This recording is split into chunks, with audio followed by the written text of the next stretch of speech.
এই কথাতেই ৫,০০০ থাকলো। আমি ওইটা বলতে পারবো না। এই যে সবই বলা হলো, কিন্তু এখানেই সমস্যা ওস্তাদ। আপনাকে কইছি খামিস হাজার কাকে কয়, খামিস হাজার কাকে বলে? এইটি কইছি। ও বেটা ৫,০০০ লিবে এইটুকু তো কই নাই, কইছি নাকি আপনাকে? নাম না আমাকে বলেন নাই। তাহলে আমি বুঝতে পারি খামিস হাজারকে হয় ৫,০০০। খামিস হাজার মানে ৫,০০০। হ্যাঁ, তারপরে এইটি তো কইছি। হ্যাঁ। ঢালা হাজারকে ৩,০০০, ৩,০০০, জোর হাজারকে ২,০০০। ২,০০০। ও বেটার লিবে কি এই কথা কয় হয়েছে? না না, বলা হয় না। তাহলে এটা কথা বলুন। 100% না, এটা বলা হয় না। এটা কে নাই, এটা সাধারণ পাবলিক হ্যালো। বুঝে নেবে। তার মানে হলো খামিস হাজার ৫,০০০, বুঝছেন?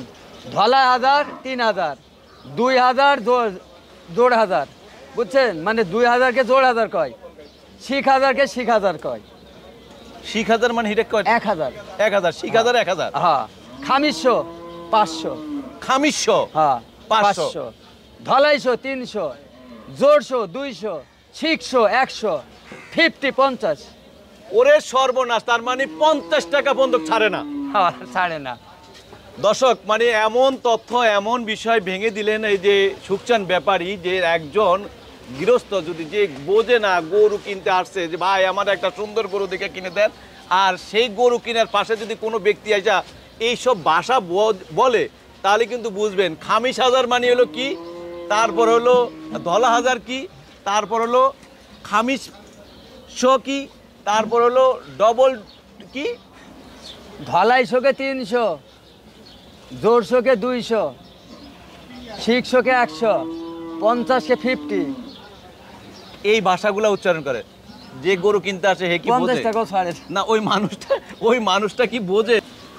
এখানে ক্যামেরা আছে তো প্রবলেম আছে। এখানে হইলো খামিস হাজার, তারপরে হইলো ধলা হাজার, তারপরে হইলো জোর হাজার, তারপরে হইলো 50, মানে কোন শিখ হাজার। এই যে এই ভাষাটা আমি মানে মুখস্থ করতে আমার বহুত সময় লাগতেছে, কিন্তু তার মানে হলো এই ভাই কি এই যে গরুটা কিনতে দেয় সেখানেও কি খামিস হাজার, এই হাজার, এই ধরনের কিছু থাকবে? ওই জন্যই তো পরে বলছি। তার মানে এটা ক্লিয়ার করা যাচ্ছে না, কারণ এই বাসাটা থাকবে এখানে, গাবতলিহাটে এগুলা চলবেই, এটা বন্ধ হবে না। আর এছাড়া মানে গরু বেচা বিক্রিও হয় না, মানে মধ্যস্থতা একজন ব্যক্তি থাকলে গরু তাড়াতাড়ি বিক্রি হয়। হ্যাঁ, হয়। এটা আমাদেরকে একটু বলবেন তো একটু।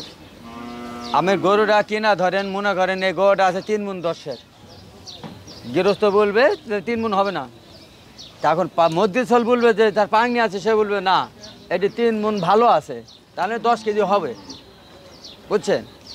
এনে মধ্যস্থল না হলে গরুটা কিনা বেচা হয় না। তার মানে হলো যে বেটার গরু, যে ব্যাপারীর গরু, সে গরু নিয়ে আসলো, টাকা খাটালো, আর মধ্যস্থতা ব্যক্তি শুধু ঘুরলো আর ফিরলো, কথা দুইটা বাড়লো, সেই কথাতেই ৫,০০০